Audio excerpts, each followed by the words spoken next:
All these years looking through a screen has finally paid off. I've come to the real deal, to the origin of it all.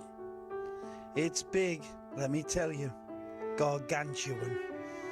The first sight of the entrance tunnel gives you some stomach-turning indication that something very special and unique is at the end.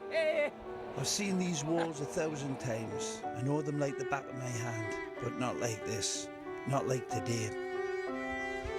I'm actually here, like an out-of-body experience. It begins rather nervously, and then gradually, as this Colosseum engulfs your eyes and then your spirit, it simply consumes all of your senses.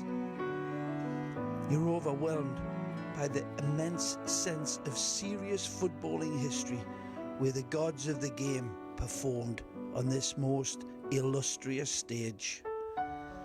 Initially, your eyes take in this astonishing vertical wall that seems like a stairway to heaven, and then you realise it's all around you, like a magical footballing womb.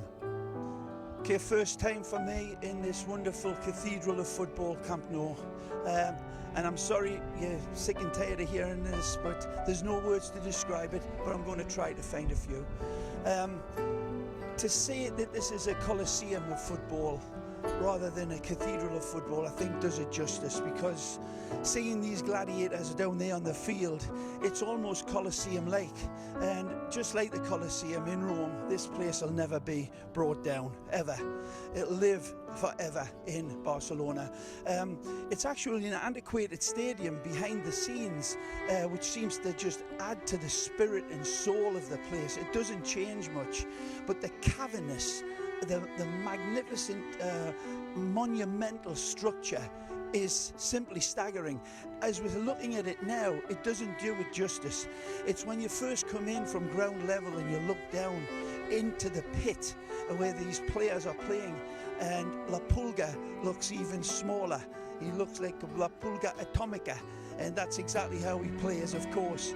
But the beauty of this place is accented by the football on the field. And when we see these faces stacked into this stadium, these bodies lined up against each other, nearly 100,000 people, souls bleeding, hearts pounding, and lungs filling out in a full battle cry, there's nowhere like it on God's earth. Amidst this antiquated beauty of a stadium, technology intervened, and astonishingly, a familiar voice.